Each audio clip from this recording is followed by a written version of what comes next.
Hoje nós vamos estudar curando as feridas da alma. Vamos ler inicialmente aqui Jeremias, capítulo 30, versículo 17. Jeremias 30, 17, a palavra de Deus ela diz assim: pois te restaurarei a saúde e te curarei das tuas feridas, diz o Senhor, porque te chamaram repudiada, dizendo: é ela Sião, a qual ninguém procura. Vamos ter uma palavra de oração. Nosso Pai, muito obrigado por mais esse tempo que nós estamos aqui reunidos em torno da pessoa do Teu Filho Jesus, debaixo do nome de Teu Filho.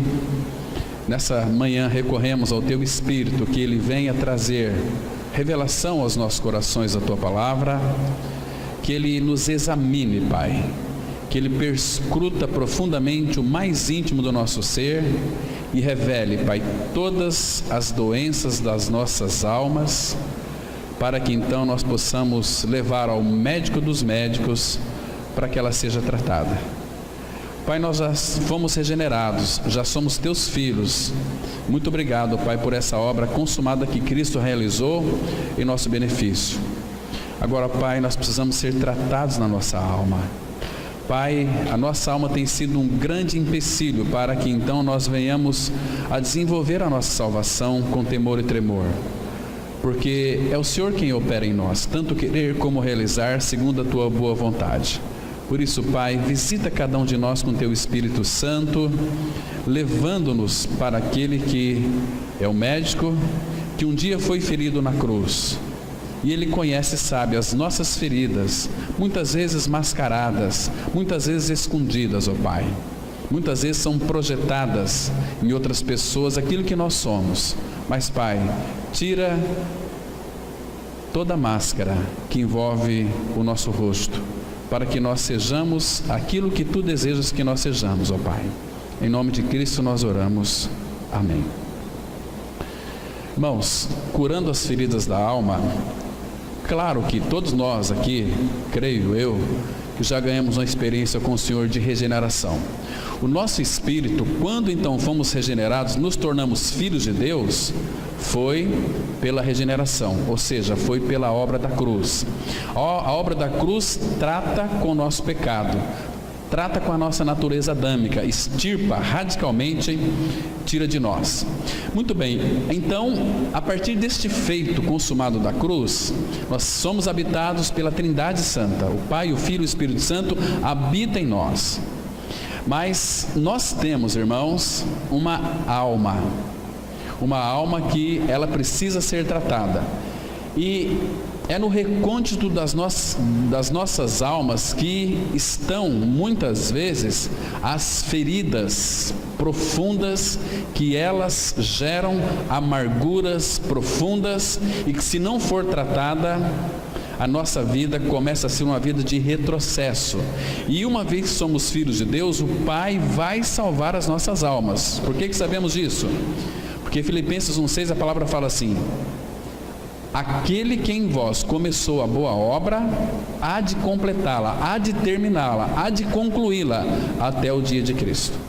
Então, irmãos, para que então a nossa alma seja de fato tratada pelo Senhor, a nossa alma então possa ser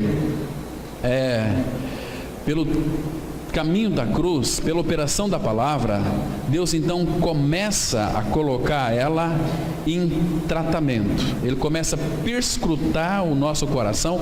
O nosso coração é a nossa alma, ele é a fonte de todas as emoções, do sentimento. O espírito foi regenerado. A nossa alma tem uma vontade. Vocês entendem? Então, se Cristo é a nossa vida, a nossa vontade tem que ser governada pela vontade dele. Ou seja, a minha alma tem uma vontade. E a minha vontade, muitas vezes, ela tem uma tendência de satisfazer a mim mesmo, o meu corpo. Vocês estão me compreendendo? A não ter disciplina comigo mesmo, com a minha esposa, com o meu marido, com meus filhos. A minha alma, ela é rebelde. Ela tem uma tendência de satisfazer os seus próprios desejos. Uns dormem demais, outros ficam muito calados, outros falam demais, outros não perdoam, e a alma começa a ficar apodrecida.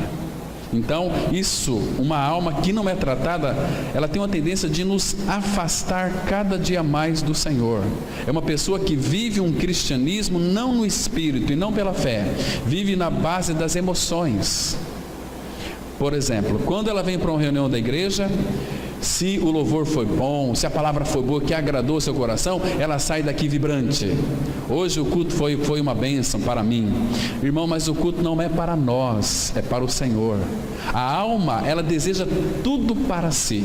A nossa alma deseja sempre ocupar o lugar de Deus. Então, Cristo, Ele é Rei. Se Ele é Rei, nós somos os seus súditos, somos filhos do Pai Eterno, mas Cristo é o nosso Rei. Então Ele quer governar a nossa vida. Ele quer que a nossa alma se aquiete, fique sossegada, entende?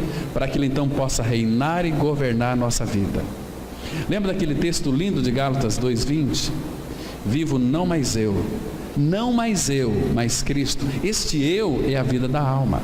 Então, Ele quer que a nossa alma seja colocada de lado, que ela seja uma assistente. Nós vamos tomar as nossas decisões, sim, mas sempre pautada na palavra de Deus. Se a nossa vida é governada pelo Senhor e pela Sua palavra, irmãos, nós seremos pessoas muito bem sucedidas. Por quê? Porque nós vamos meditar na palavra de Deus. Salmo 1, versículo 2 fala: antes o seu prazer está na lei do Senhor, e na sua lei medita, pensa, reflete de dia e de noite. Tudo que ele fizer será bem sucedido, vai ter sucesso. Por quê? Porque tem a bênção de Deus. Aí nós vamos estar experimentando pela renovação da nossa mente. Paulo fala assim, Romanos 12:1: rogo-vos, pois, irmãos, pelas misericórdias de Deus, que apresenteis os vossos corpos como sacrifício vivo, santo e agradável a Deus, que é o vosso culto racional, espiritual, e não vos conformeis com este mundo, mas transformai-vos pela renovação da vossa mente. E se a nossa mente não for renovada, nós nunca vamos experimentar qual seja a boa, perfeita e agradável vontade de Deus. Entende? Porque nós vamos fazer a nossa vontade. Para a gente experimentar a nossa vontade, temos que ter uma mente renovada. Hoje nós temos muitos aí cristãos que creram no Senhor, mas que não têm a mente renovada. São cristãos velhos de assembleias, mas com uma mentalidade velha também. Entende? Não experimenta diariamente aquele frescor do maná, aquele pão nosso de cada dia nos dai hoje. A gente pensa que aquele pão nosso de cada dia está se referindo à comida material, mas não é. Por quê? Por que nós sabemos que não é? Porque Jesus disse assim, que não é para a gente se inquietar, a nossa alma se inquietar, porque o nosso espírito regenerado não se inquieta. Deus habita nele, ele está unido a Cristo. O nosso espírito está tudo bem, ele foi regenerado, vive uma plena e perfeita comunhão com o Pai. Mas a nossa alma, ela está inquieta. Perdi o meu emprego, e agora? E a fome? E eu não vou ter dinheiro para pagar minhas contas. O Senhor diz assim: não vos inquieteis, vocês são meu filho, vocês são amados da minha alma, vocês são meus amados. Então, quando ele então assumiu uma postura de nos regenerar, ele também assumiu um compromisso de cuidar de nós. Ele disse isso na sua palavra: o Senhor tem cuidado de vós, então não andeis ansiosos de coisa alguma. Se a ansiedade vier, lance ao Senhor, porque Ele tem cuidado de vós. Então, aquele pão é Cristo. O pão nosso de cada dia nos dai hoje. Claro que muito interpreta como pão material e oram até por isso. Mas Jesus nunca pediu para os filhos do Pai orar por pão. Ai, Senhor, nunca deixa faltar. Não, isso Ele disse que para os filhos Ele concederia. Ele disse para nós agradecermos, temos um coração agradecido diante do Pai, porque nunca irá faltar na mesa de um filho de Deus pão. Agora, este pão aqui é que cada dia, como o povo de Israel no deserto não tinha comida, eles tinham que colher todas as manhãs aquele maná que descia cada dia para eles. Eles não podiam guardar porque estragava, eles tinham que comer, e aquele pão. Então, uma figura de Cristo, o pão nosso de cada dia nos dai hoje. Ou seja, Pai, hoje é um novo dia. Então eu quero que Tu acrescentas em mim algo mais de Cristo. Eu quero que Ele cresça na minha vida e que eu diminua. Eu diminua é minha alma diminuindo. Sabe por que existem tantas pessoas feridas e machucadas em suas almas? Porque elas estão cheias de si mesmas, entende? Eu penso assim, eu gosto dessa maneira, e vem alguém que não concorda, já tem um choque. E aí nesse choque, as pessoas saem para um lado, outro para o outro, machucadas, feridas. Então, a gente vai analisar hoje aqui sobre como que o Pai vai curar a nossa alma, né? Mas primeiro nós vamos fazer um diagnóstico mostrando as mazelas da nossa alma. Porque, queridos, a natureza do ser humano, de uma forma geral, ela encontra-se totalmente apodrecida. Desde a sola do pé até o alto da cabeça, não tem no homem nenhuma coisa boa, né? Então, está apodrecida no seu âmago, na sua essência, e precisa mais do que paliativo. Às vezes a pessoa está com um problema muito sério e vai desencadear uma depressão, porque o orgulho é reinante, e a palavra fala, irmãos, que Deus, Ele resiste aos soberbos, mas Ele concede a sua graça aos humildes, né?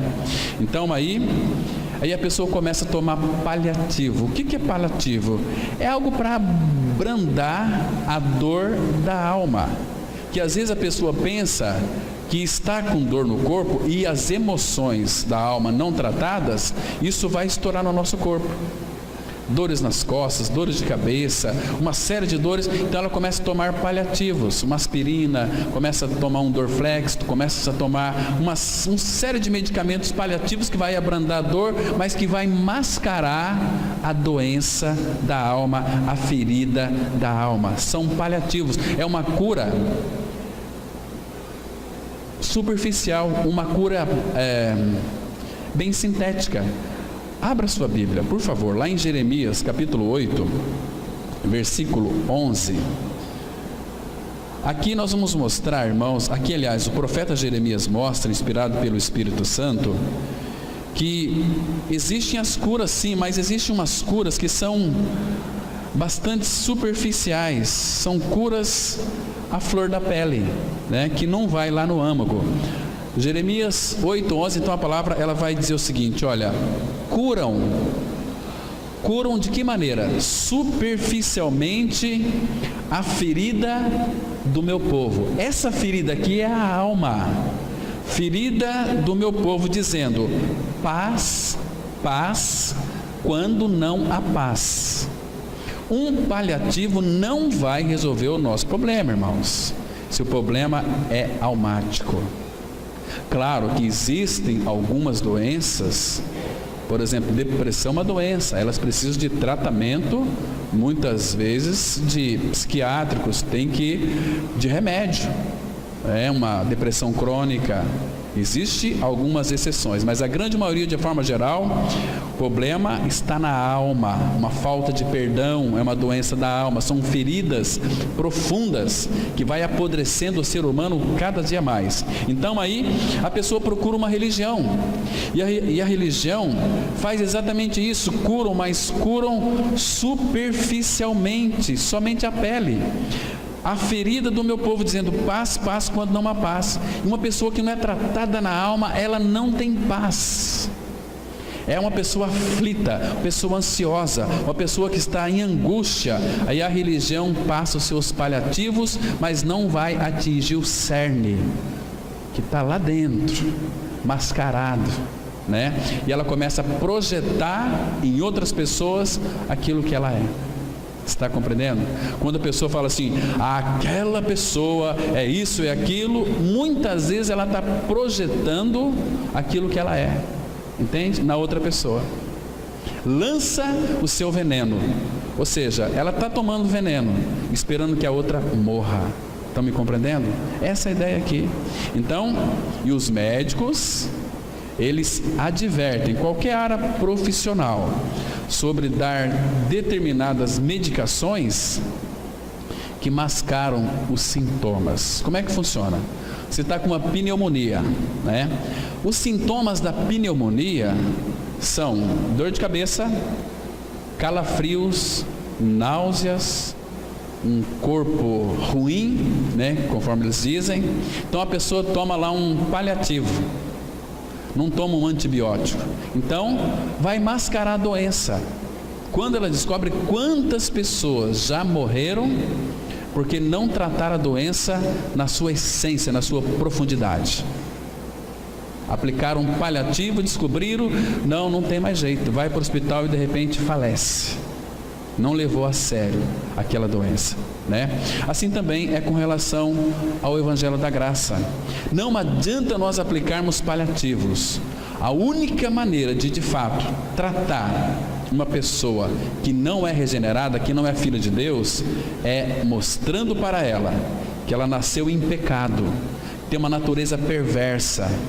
E essa natureza, se não for tratada, porque a obra Cristo já fez, Jesus já morreu e já nos levou a morrer com Ele na cruz.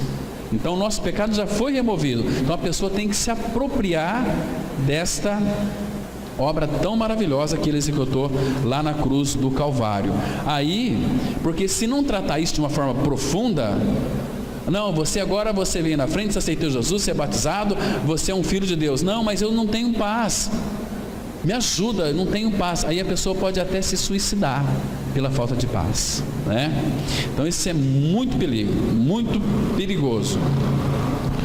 Agora, uma outra coisa também, irmãos, naquilo que concerne essas curas superficialmente, o que são curas superficiais?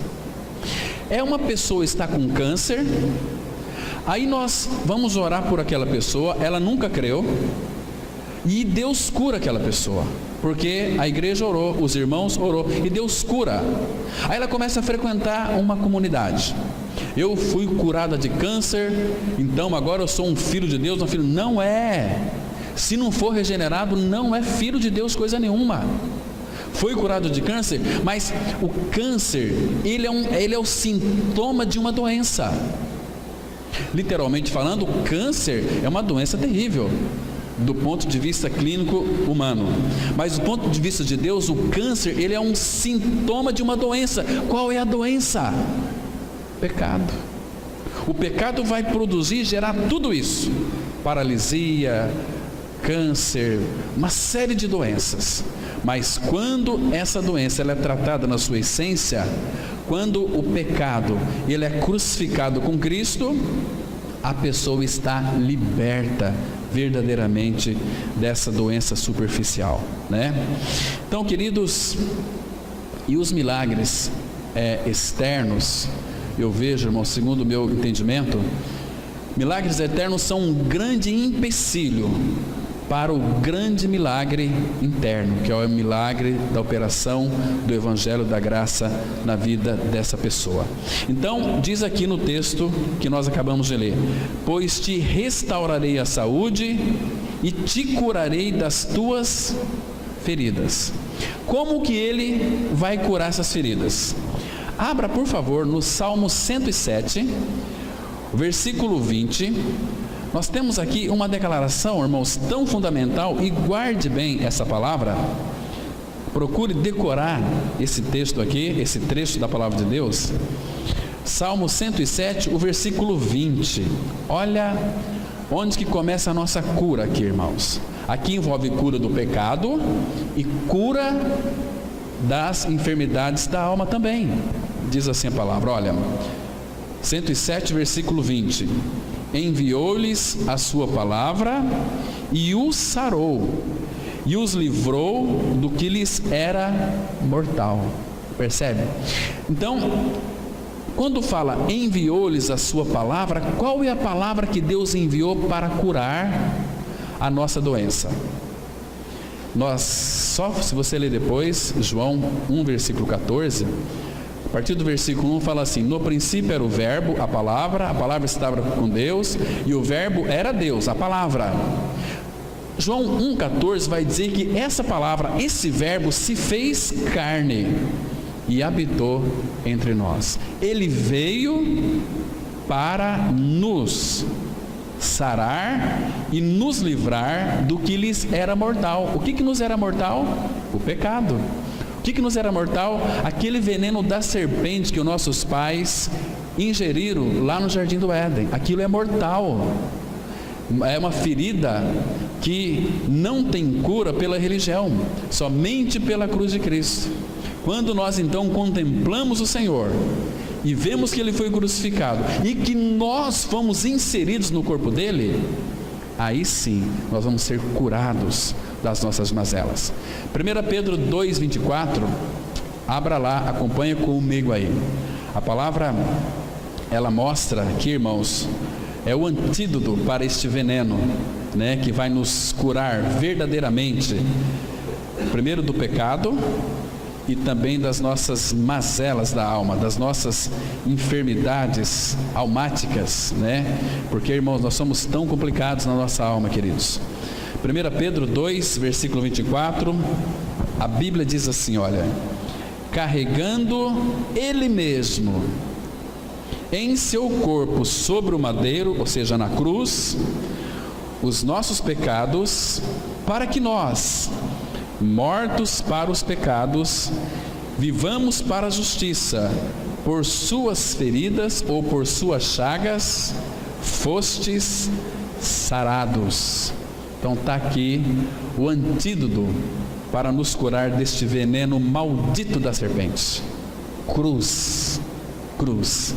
A nossa morte com Cristo na cruz, que vai nos trazer cura genuína, cura verdadeira, vai fazer você e eu pessoas libertas para amar, libertas para perdoar, libertas para ser celebrantes, libertas para ir e vir.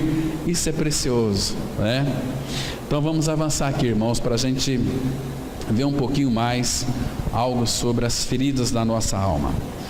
Nós somos uma raça ferida, sofrida, traumatizada, magoada, doente, uma raça enferma que sofre as dores dos seus próprios pecados e dos pecados dos outros, dos verdugos que nos ferem profundamente. Essa palavra aqui, verdugo, são aqueles atormentadores internos.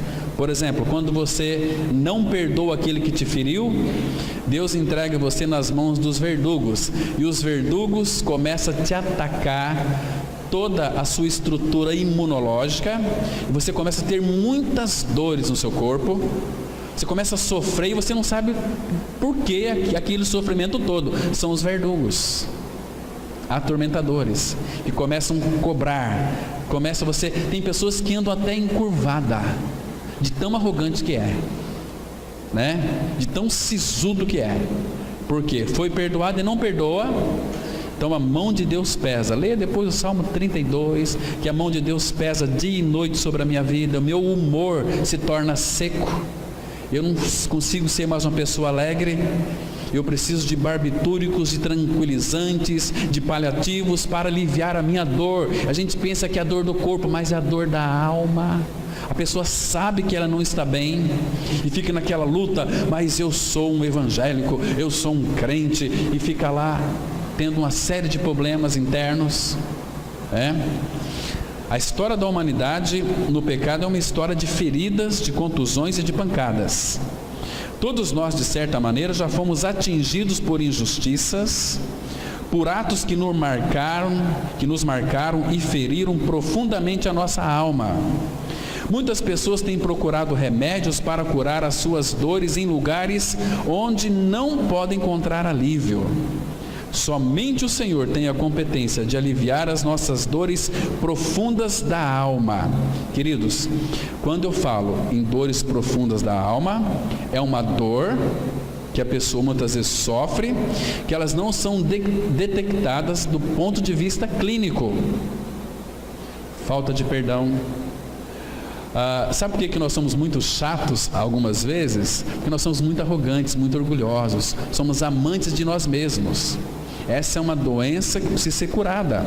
Não estou dizendo aqui, não estou generalizando, porque existem pessoas cristãs saudáveis que têm dores no seu corpo, em decorrência de doenças mesmo, Qualquer um pode desenvolver um câncer, qualquer um pode desenvolver qualquer doença física, mas a grande maioria é por uma anormalidade na sua alma, que precisa ser tratada. Isso a religião não trata, somente o Evangelho da graça de Cristo, somente Jesus pelo seu Espírito, com aquela sonda no Salmo 139, sonda-me, ó Deus, e me conhece. Vê se há em mim algum caminho mau e guia-me pelo caminho certo. Aí ele vai tratar, Então, para uma boa cura, precisa de um bom diagnóstico. Nós não nos conhecemos, irmãos. Quem nos conhece é o Senhor, Então, vamos avançar um pouquinho mais aqui. Muitas pessoas têm procurado remédios para curar as suas dores em lugares que não encontram alívio. Somente o Senhor tem a competência para nos curar. Então vamos ler aqui Oséias 11, versículo 4, que diz assim: atraí-os com cordas humanas, com laços de amor. Fui para eles como quem alivia o jugo de sobre as suas queixadas e me inclinei para dar-lhes de comer. Essa profecia de Oséias, quando ele diz aqui, atraí-os com cordas humanas, com laços de amor, essa palavra cordas humanas, aqui no hebraico, tem uma raiz que aponta para um braço estendido.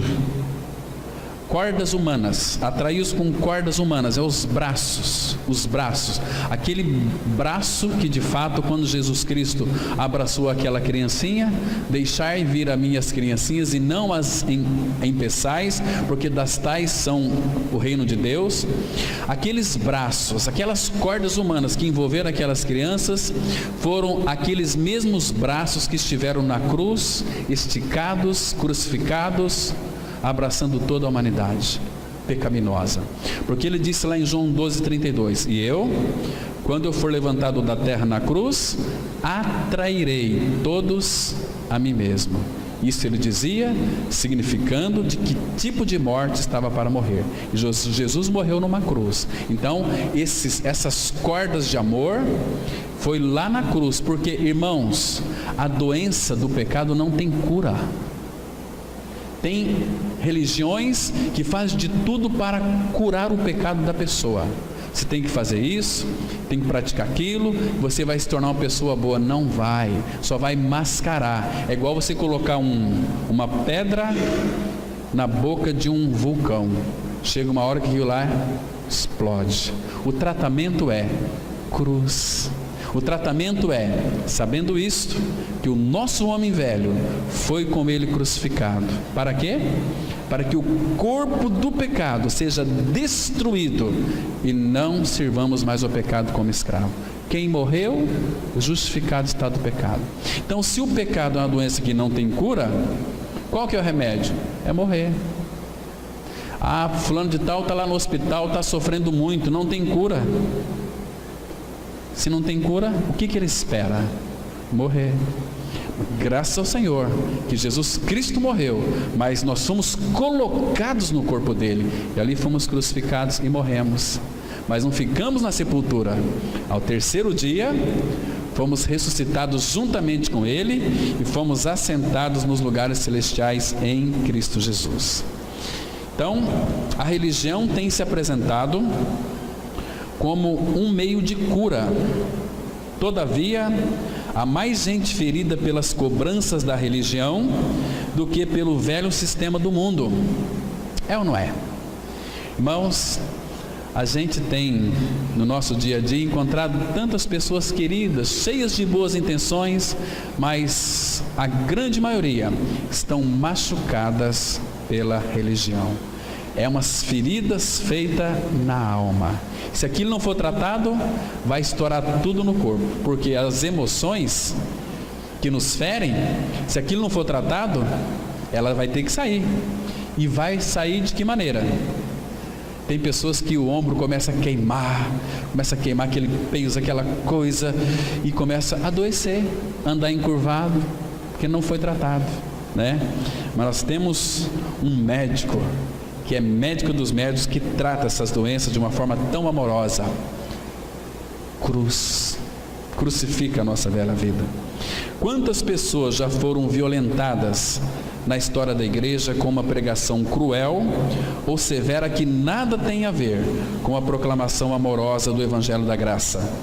Hoje, o que se apresenta para as pessoas é algo similar ao Evangelho. As pessoas procuram algo que seja parecido, mas não o remédio de Deus. Estão recorrendo aos curandeiros e não ao curador. Quem são esses curandeiros? São esses pastores de meia tigela, de meia sola, que nada sabem do Senhor, estão fazendo as coisas na energia da alma. E a alma tem um poder muito grande. Algum tempo atrás nós assistimos uma palestra, onde a pessoa estava dizendo o seguinte: você precisa de descobrir o Deus que é você, o Deus que está dentro de você, tem muito poder. Lembrei daquelas palavras lá no Éden, né? Deus sabe que no dia em que dela comeres, vocês não vão morrer, vocês vão ser como Deus. Olha só aqui, conhecedores do bem e do mal, né? Então isso é um perigo. Elas querem curandeiros, mas não querem o curador. Então, mas nós temos um Deus que nos sara. Um Deus que nos sara e sara perfeitamente, porque é de dentro para fora. Olha o Salmo 103, versículo 3, que diz assim, olha: é Ele quem perdoa todas as tuas iniquidades, quem sara todas as tuas enfermidades. Olha que coisa preciosa. Ele é quem, não é ninguém mais, ninguém menos do que o nosso Senhor. É Ele quem perdoa. E interessante que essa palavrinha aqui, ela é maravilhosa. Perdoa quantas? Todas. Queridos, a graça de Deus, ela é muito injusta na vida de muita gente.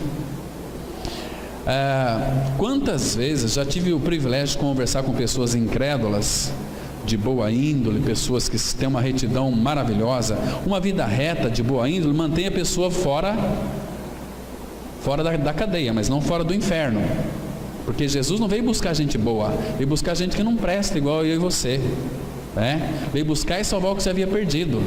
E tem gente que tem uma tendência de: olha, você sabe com quem você está falando? Eu estudo, eu sou cientista, e não é nada, porque eles falam assim: não, aquele tipo de malandro que matou, que roubou, que estuprou, como é que este Deus de vocês pode perdoar um monstro daquele? Olha, é a especialidade do nosso Pai Celestial perdoar a gente que não presta, porque olha o que está escrito aí, olha aí nesse Salmo 103:3, Ele é quem perdoa quantas? Todas, não deixa nenhuma de fora. Irmãos, nós não conhecemos o amor do Pai, nós não conhecemos a misericórdia do Pai.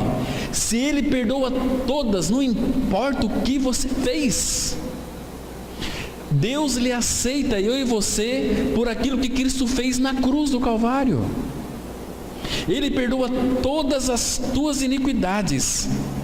Perdoou, tem o perdão, consequentemente tem a cura, porque olha aqui: perdoa todas as tuas iniquidades, quem sara todas as tuas enfermidades.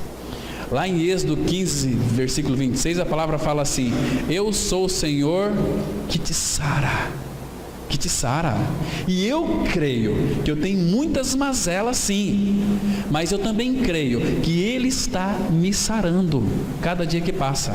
Eu tenho pedido, falei: Pai, mostra para mim as minhas enfermidades, e são tantas as nossas enfermidades. Quer ver só algumas enfermidades da alma?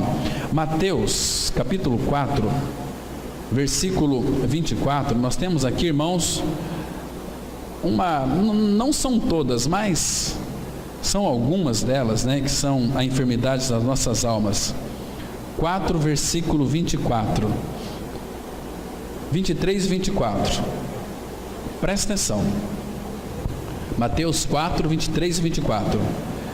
Percorria Jesus toda a Galileia, ensinando nas sinagogas, pregando o evangelho do reino e curando toda sorte de doenças e enfermidades entre o povo. Doenças, por que está doenças aqui e enfermidades? Qual que é a diferença? Doenças, aqui no grego, é de dores. Pessoas têm enfermidade no seu corpo, dores. Ele cura as dores. E as enfermidades é da alma, é da psique. O que é a enfermidade da alma? A ansiedade é uma enfermidade da alma.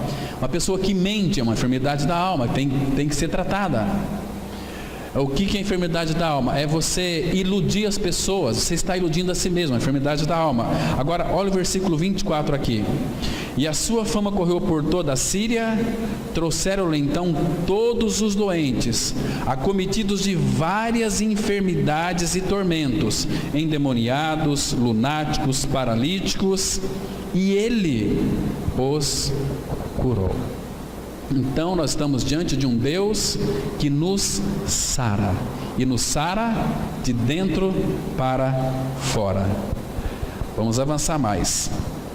Há uma multidão prisioneira das mágoas que vive em cadeias de segurança máxima, nutrindo as suas dores emocionais. Queridos, a pior prisão de um ser humano é ele ser escravo da sua própria vontade, ser escravo da sua própria alma. As cadeias invisíveis são imperceptíveis, mas que mantém as pessoas naquelas masmorras profundas da sua alma.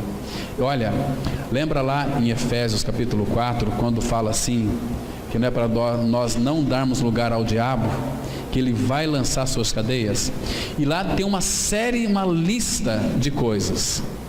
Falta de perdão, quem não libera perdão, está dando lugar ao diabo, ele vem e aprisiona essa pessoa que mente. Pessoas que, olha, ali, Efésios 4, a partir do versículo 27, tem uma lista que é de dar medo, né? Então vamos avançar. A alma de muitas pessoas encontra-se magoada no mais íntimo do seu ser. Muita gente sofre escondida com dores internas. É necessário voltarmos ao Senhor e rogar a sua cura. Olha que linda oração nós temos aqui, Jeremias 17, versículo 14. Vamos ler juntos. Cura-me, Senhor, e serei curado. Salva-me e serei salvo, porque Tu és o meu louvor. Irmão, se há uma enfermidade, vamos buscar aquele que tem competência para curar. Cura-me, Senhor, e serei curado. Salva-me, mas nós já não somos filhos de Deus em Cristo Jesus, mas por que salva-me? Porque Ele já começou um trabalho para salvar a nossa alma. O Espírito já está certo, já somos filhos de Deus em Cristo, mas Ele quer conquistar a nossa alma, para que então Ele possa ser o nosso louvor de uma forma muito expressiva. E a cura do Senhor é de dentro para fora, né? Porque essas curas que tem na flor da pele, só superficiais, pode nos distrair muitas vezes da necessidade que temos de um real transplante de coração. Nós ficamos sempre na superficialidade, né? O Senhor não pode avançar em nós até o fundo da nossa alma. Agora, só o Senhor, Ele consegue não, deixa eu colocar de uma outra maneira. Só o Senhor, Ele vê os nossos caminhos. Então, Ele sabe as nossas deficiências, que muitas vezes nós até desconhecemos, mas pela nossa intimidade com Ele, devemos orar a Ele e falar: Senhor, mostra para mim, para que eu seja curado. Porque uma vez que Ele mostra quem nós somos, aquela deficiência na nossa alma, a gente vai colocar diante dEle. Às vezes somos irritados, nervosos, bravos, explosivos, tudo isso é enfermidade da alma. Então fala: Senhor, eu sou tão explosivo. Agora, Lembre-se de uma coisa: o nosso Deus e Pai, Ele vai curar, mas vai curar de uma forma prática. Pessoas que, por exemplo, que são impacientes. Ai, Senhor, eu sou tão impaciente. Aí ela vai chegar um dia lá no seu quarto, né, naquela noite tão gostosa. Oh, meu Pai, eu te dou graças porque o Senhor tem me abençoado. E agora o Senhor sabe que eu sou impaciente. Senhor, cura a minha impaciência. Como é que você acha que Ele vai curar a tua impaciência? Como? Sabe de que maneira? A palavra fala assim, Romanos 5, versículo 3 e 4 fala assim: não somente isto, mas também nos gloriamos nas tribulações. O que é tribulação? Sofrimento. Vem cada coisa, parece que, mas por que isso está acontecendo comigo? Não somente isso, mas também nos gloriamos nas tribulações, sabendo que a tribulação produz paciência. Está vendo? Como é que Ele vai tratar a nossa impaciência? Usando a tribulação, usando o sofrimento, usando perdas, para a gente aprender a ser paciente, porque Ele é prático. Estão me compreendendo, irmãos? Vamos avançar aqui. Nós desconhecemos as nossas próprias falhas e deficiências, e com isso nós camuflamos nossas dores. Às vezes nós camuflamos as nossas dores inconscientemente. Nós achamos que há alguma anormalidade com o nosso corpo, mas o problema é da alma, que a gente não conhece. Jeremias 17:9 fala assim: olha, enganoso é o coração mais do que todas as coisas, e desesperadamente corrupto, quem o conhecerá? Nenhum ser humano conhece o seu próprio coração. Mas no versículo 10 diz assim, Jeremias 17:10: mas eu, o Senhor, esquadrinho os corações. Ele conhece os corações, Ele sabe tudo que se passa em nosso interior, e Ele quer nos curar, né? O medo, a vergonha, a culpa, as cobranças e os interesses lutam em nosso íntimo para nos manter escondidos no porão da existência. Nós sofremos muito com o pavor da rejeição de um lado e com a necessidade da aceitação do outro. Porque, irmãos, a maioria das coisas que nós fazemos, nós queremos reconhecimento, nós queremos aplauso. Olha como aquela pessoa fez tão bem, né? É bom os maridos aprender a elogiar suas esposas. Minha esposa é uma exímia cozinheira, acho que é a melhor do mundo, mas eu sempre elogio, porque de fato, primeiro porque é bom, né? E porque isso faz tão bem um elogio, né? Elogiar cura, um desabafo muitas vezes. Ontem estava falando para um grupo de pais que muitas vezes uma das doenças dos filhos é que eles não têm com quem desabafar. Começa a desabafar em casa, os pais: agora não posso te escutar, vai falar com a sua mãe, a mãe vai falar com aquele seu pai. Aí o filho fica frustrado. O mundo está com seus ouvidos abertos para escutar o que os nossos filhos têm para dizer, né? E quando a pessoa desabafa, ela é curada. Quantas e quantas vezes sentamos com pessoas, elas começaram a falar, 1 hora, aí depois saía: quero te agradecer, obrigado porque você me ajudou muito. O que nós fizemos? Nós simplesmente emprestamos nossos ouvidos, né? Desabafou, a pessoa sai aliviada, gostoso.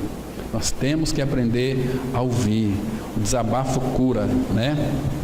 Então, a grande necessidade que nós temos é de nos voltar para Ele, para aquele que tem o poder de perdoar a nossa culpa e curar os nossos traumas mais profundos, porque, como eu disse aqui anteriormente, eu e você, nós não conhecemos as nossas faltas. Olha aqui, Salmo 19, versículo 12: quem pode discernir os seus erros? Purifica-me de faltas secretas. Está vendo como é que a Bíblia quer tratar com a nossa alma, irmão? Então, primeiro ele faz uma pergunta: quem pode discernir os próprios erros? Ninguém. Tem erros que você cometeu lá atrás, esqueceu, machucou alguém lá atrás, e aquilo lá não foi tratado, você esqueceu daquilo. Mas a pessoa que foi magoada não esqueceu. E as cobranças daquela pessoa vêm no nosso interior em forma de verdugos. Aqueles bichinhos no nosso interior que começam a nos cutucar, com dor aqui na coluna. O que você tem? Não sei, é uma dor aqui que o médico diz que não tem nada, mas eu tenho uma dor. O que é? Verdugos, atormentadores, invisíveis. Mas doutor, eu tenho um problema. O médico te examina, faz uma ressonância, faz ultrassom, faz tudo e fala assim: olha, você não tem nada. Mas como, doutor? Eu estou verdugos. O que você tem que fazer então? Eu não sei o que eu cometi lá atrás, quando comecei a fazer essas orações, mas veio tanta coisa podre, e agora precisamos de tratar, né? Graças ao Senhor, o Senhor tem nos dado a graça para que isso seja tratado. Irmão, não estou falando aqui de uma ideologia, não estou falando aqui de uma teoria, estou falando aqui de coisas práticas, porque essas coisas impedem o nosso crescimento no Senhor, se não for tratado. Então, como que eu posso saber de algumas faltas lá atrás, que às vezes está oculto no meu interior, e eu não sei? Deixa eu te dar uma dica. Livro do profeta Daniel, capítulo 2, versículo 22, nós temos aqui uma receita muito oportuna. É uma oração que eu e você nós temos que fazer, porque aquilo que nós desconhecemos, que está secretamente lá no nosso interior, aquilo, se não for tratado, arrebenta com a gente, vai acabando com a gente gradativamente. Então, Daniel 2, versículo 22, a Bíblia diz assim: primeiro, para ser curado tem que ser revelado, né? Então essa tem que ser a nossa oração. Daniel 2, versículo 22, olha só: Ele, o nosso Deus, o nosso Pai, Ele revela o profundo e o escondido, conhece o que está em trevas e com Ele mora a luz. Então Ele vai revelar o profundo e o escondido. Isso na nossa alma, está lá dentro, no recôndito da nossa alma, lá no profundo, íntimo do nosso ser, nos amargurando, nos cobrando, nos agitando. Logo, logo você começa a ter falta de ar. Eu não sei, é uma coisa, começa a ter asma e não sabe por que é. São coisas que não foram tratadas. Mas eu não fui crucificado? Claro que foi. Você é um filho de Deus em Cristo, mas tem muitas coisas, e eu e você às vezes desconhecemos, mas o Pai quer trazer tudo isso à tona. Mas a obra da cruz não significa que a salvação foi plena e perfeita e completa. Foi, não precisou de retoques, mas estou dizendo sobre as feridas da alma, entende? Às vezes é um filho, às vezes é uma sogra, às vezes é um marido, às vezes é um amigo que nós ferimos, esquecemos e não tratamos, e ele está lá dentro remoendo e está nos cobrando, precisa ser tratado. Então, Senhor, purifica-me de faltas secretas. E uma vez que Ele vai revelar tudo isso aqui, Ele vai apagar isso, passar uma borracha. Isaías 43, 25, ele diz o seguinte: eu mesmo sou o que apago as tuas transgressões, e dos teus pecados não me lembro mais. Vamos avançar aqui.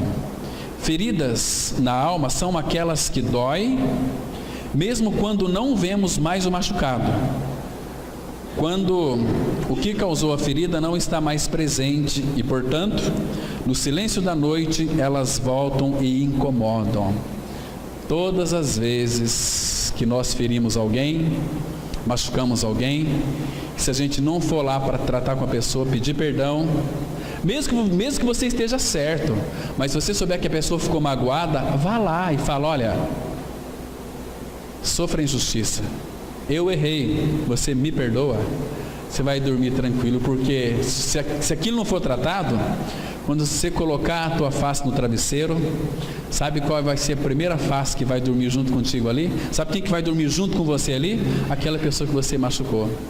Você vai acordar de madrugada: o que eu tenho? Vai, toma um copo de água, fala: meu Deus, que coisa ruim que me deu. Cobrança aquela pessoa que te machucou e você não perdoou, ou que você machucou e não foi lá pedir perdão. Cristianismo, se não for prático, não é cristianismo. E Deus quer que nós vivamos como pessoas livres, libertas, entende? Vamos avançar aqui então, mais amados. Então, às vezes impede um sono, e dói o peito, dói os olhos, dói o coração. São aquelas causadas na infância por abusos, desamor, indiferença, incompreensão, ou causadas pela perda irreparável de alguém que era essencial na vida da gente, ou pela mágoa causada por traições de pessoas nas quais depositávamos toda a nossa confiança. É um tempo doloroso, mas não se apaga. O tempo também não apaga. Mesmo se a memória procura 1000 facetas de esquecer, há sempre aquele dia em que um fato ou qualquer outra coisa pode trazer tudo à tona. Somente Jesus pode sarar as cicatrizes e feridas. Vamos ler aqui, Salmo 142, versículo 7. Tira a minha alma da prisão, para que louve o teu nome. Os justos me rodearão, pois me fizeste bem. Irmãos, quando é que uma pessoa sabe que ela está livre das suas prisões? Quando? É quando de fato ela tem um sossego no coração. Ela está em paz com Deus. Porque se houver algo que não for tratado na nossa vida, principalmente falta de perdão, aquela pessoa que lhe feriu e você não a perdoou, aquela pessoa será um grande empecilho para você se relacionar com o Pai. Você não vai poder se relacionar com o Pai de uma forma mais acurada, mais íntima, porque ela está no meio. Aí o que vai acontecer? Você vai parar até de orar. Você não tem mais uma predisposição para orar. Vai passando, de repente, aí o inimigo te pega.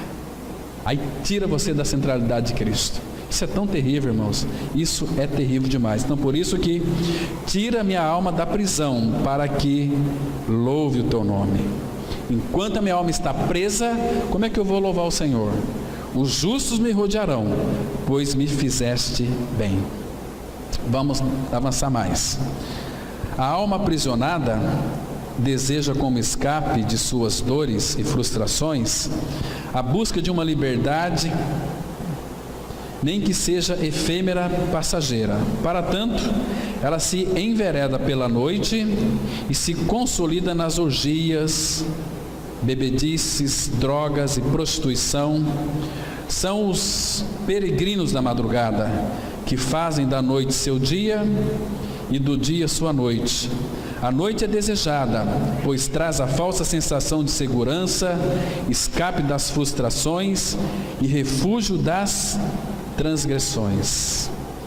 Vamos ler aqui Salmo 143, versículo 3 e 4, que diz assim: Pois o inimigo me tem perseguido a alma, tem arrojado por terra a minha vida, tem me feito habitar na escuridão, como aqueles que morreram há muito. Por isso, dentro de mim esmorece o meu espírito e o coração se vê turbado. Essa aqui é a condição de uma alma abatida. Não uma alma quebrantada pelo Senhor, mas abatida pelas circunstâncias, pelas trombadas, pelas cotoveladas, pelos maus tratos, que de fato não foi curado. A cura está, alguém lhe feriu, vai lá e reconcilia com teu irmão. Você feriu alguém? Não deixa para o outro dia, vá lá hoje e fala: olha, me perdoa, porque eu errei contra você. Porque senão, irmãos, nós estamos dando brecha para o inimigo. E o salmista fala aqui: o inimigo me tem perseguido a alma. Está vendo? Porque o Espírito ele não pode mais nos tocar, porque nós somos do Senhor, filhos de Deus, mas a nossa alma, o Senhor quer salvá-la. Então o inimigo tem arrojado por terra a minha vida, né? Até o pó. Quer ver? Abra a sua Bíblia no Salmo 44, versículo 25 e 26. Salmos 44, versículos 25 e 26. Aí a nossa alma vai ficando abatida até o pó. E o nosso corpo fica enfermo também, fica doente, fica com dores, mas por causa de uma alma doente. Diz assim, Salmo 44, 25 e 26. Pois a nossa alma está abatida até ao pó, e o nosso corpo como que apegado no chão. Alma e corpo tem uma correlação. Se a alma sofre, o corpo também sofre. Agora, olha o versículo 26. Levanta-te para socorrer-nos e resgata-nos por amor da tua bondade ou da tua benignidade. Então, está abatido até o pó? Senhor, por misericórdia. Agora, no versículo aqui, 4 desse salmo que nós vemos aqui no boletim, diz assim: por isso dentro de mim esmorece o meu espírito e o coração se vê turbado. Por quê, irmãos? As pessoas têm buscado nas orgias. Uma pessoa, normalmente acontece o seguinte: pessoa que não conhece o Senhor, se aquele marido vai embora, ou aquela esposa vai embora, o que aquele homem vai fazer? O que aquela mulher vai fazer? Eles, se ficar sozinho, eles entram em crise, desespero. Então eles vão para as noitadas, nas bebedeiras, nas orgias, para tentar anestesiar as dores da alma, porque as dores da rejeição, das afetividades rompidas, isso faz um estrago na vida da pessoa. Agora, se ela tiver o Senhor, ela vai se prostrar diante do Senhor. Fala: Senhor, tem misericórdia de mim, me perdoe pelos meus erros que eu cometi. Porque muitas das nossas decisões, irmãos, que geram muitas dores em nossa alma, é que nós fazemos as coisas e achamos que está certo, e muitas vezes dá até certo, mas sem consultar o Senhor. Faça projetos, faça planos, objetiva muitas coisas maravilhosas, mas primeiro coloca diante do Senhor. Fala: Senhor, é da tua vontade que isto aqui venha prosperar na minha vida? Espere um pouco até que Ele responda. Ele vai trazer uma paz gostosa. Se trazer uma inquietação, acaba com aquele projeto, constrói outro projeto, até que aquele projeto que Deus sabe, porque Ele conhece todo o desfile da nossa vida, aquele projeto é o ideal, Ele abençoou, aquele projeto nosso irá prosperar. Mas caso contrário, irmãos, não. E tem muita gente machucada, porque fez muitas coisas sem consultar o Senhor e deu tudo errado, e hoje elas estão revoltadas contra Deus. Deus não me abençoou. As pessoas fazem os projetos, executam os projetos, falam: Senhor, abençoa agora, Senhor, em nome de Jesus. Não está nesse negócio. Ele quer primeiro que nós apresentemos a Ele. Nós temos que sonhar mesmo, fazer muitos projetos, mas colocar diante do Pai, para que Ele então venha nos abençoar. Porque aqui, olha, dentro de mim esmorece meu espírito e o coração se vê turbado. Irmãos, fico pensando aqui que sofrimento deve curtir o ímpio. Mas para um filho de Deus, eu sei que muitas vezes vai ter muitas decepções.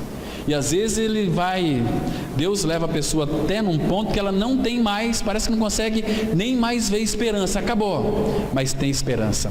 Quer ver só? Abra sua Bíblia em Jó capítulo 14. Jó 14, os versículos 7 a 9. Olha que texto maravilhoso nós temos aqui na palavra, irmãos. Diz assim a palavra, Jó, capítulo 14, vamos ler do 7 até o 9. A Bíblia diz assim: porque há esperança para a árvore, pois mesmo cortada, ainda se renovará, e não cessarão os seus rebentos. Se envelhecer na terra a sua raiz, e no chão morrer o seu tronco, ao cheiro das águas brotará, e dará ramos como a planta nova. Que lindo isso aqui, irmãos. Agora, de onde que vai sair essas águas? Apocalipse 22:1 fala que as águas que saem do trono de Deus, essas águas, aos cheiros das águas, há esperança para a árvore, pois mesmo cortada ainda se renovará, e não cessarão os seus rebentos, os brotos, né? Se envelhecer na terra sua raiz, no chão morrer o seu tronco, ao cheiro das águas brotará. Aqui é o cheiro das águas, irmãos. Agora, a nossa realidade que não é cheiro das águas. Jesus disse lá em João 7, versículo 38: quem crer em mim, como diz a Escritura, do seu interior fluirão rios de águas vivas. Isso ele disse a respeito do Espírito Santo. Irmãos, que privilégio é nós que temos por sermos filhos amados do Pai. Nós não merecíamos isso, mas Ele veio para nos curar verdadeiramente.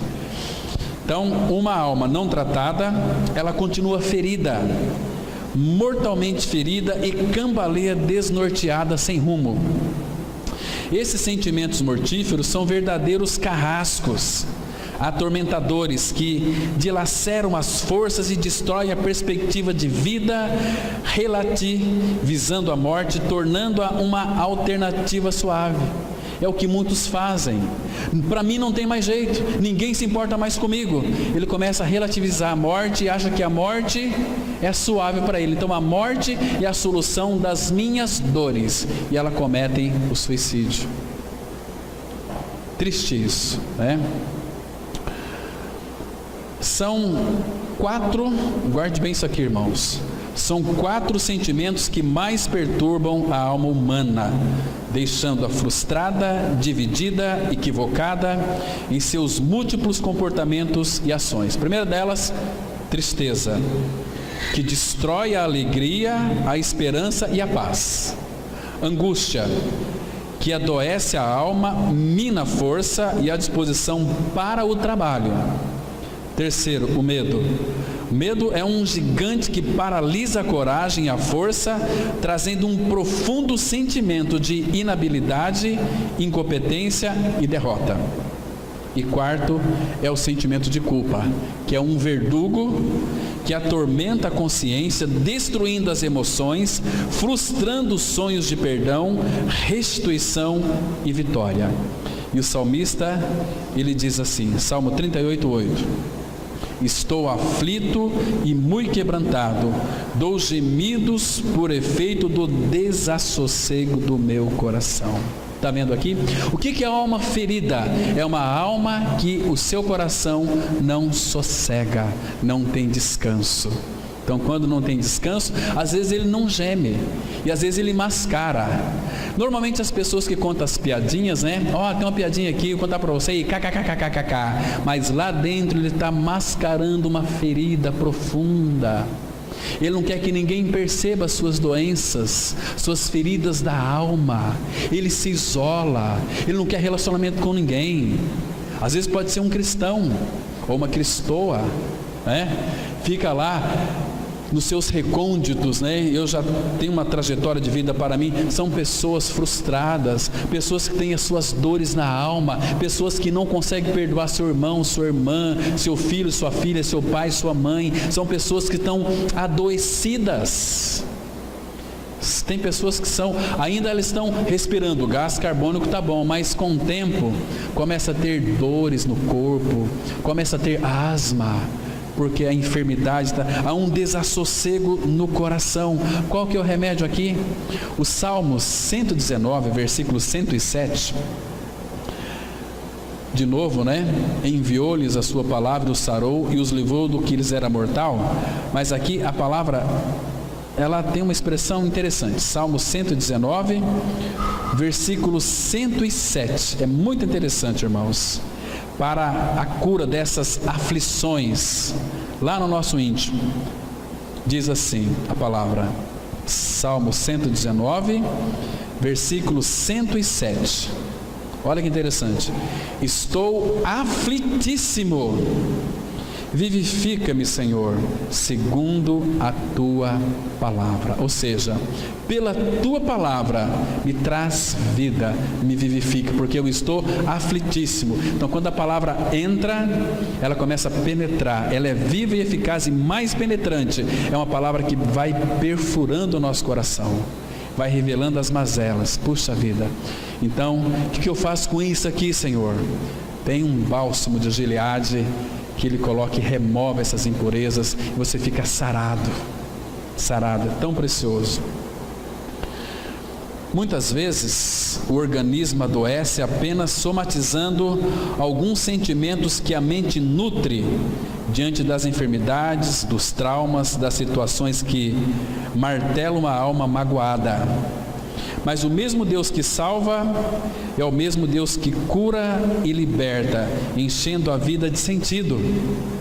Deus enviou seu amado Filho, Jesus, para juntar os cacos e restaurar os falidos e fazer com que as coisas se tornem realmente novas, equilibradas, sadias e santas. Lá na cruz, Cristo tomou toda a nossa sujeira sobre si. Ele carregou todo o nosso lixo em seu corpo santo, ou seja, Ele nos crucificou juntamente com Ele, mas ao terceiro dia nos deu a restauração da vida. E essa vida plena é a vida dele em nós. Vamos ler aqui o último texto, Gálatas 2:20, apenas a parte A, que diz assim: já estou crucificado com Cristo, e vivo não mais eu, mas Cristo vive em mim. Está tão claro aqui, né? Não mais eu, mas Cristo vive em mim. Por quê? Eu fui crucificado. Este eu é a alma, ela tem que ficar de lado. Agora, irmãos, uma vez que a alma foi curada e sarada, nós temos que dar mais um passo e chegar em Gálatas 4:19. Meus filhos, por quem de novo sofre as dores de parto, até Cristo ser formado em vós. Amém. Vamos orar. Pai, obrigado pela rica oportunidade que passamos aqui aos teus pés, estudando a tua palavra. Pai, revela Cristo, forma Cristo em nós. O Senhor conhece, ó Pai, o interior do nosso coração. O Senhor esquadrinha o nosso coração. Sonda-nos, ó Pai, com uma sonda do teu Espírito. Vê se há em nós algum caminho mau e guia-nos pelo caminho reto. Pai, que o teu nome seja glorificado em nossas vidas. Obrigado, Pai, por esse tempo. Nós te louvamos e agradecemos em nome de Jesus. Amém.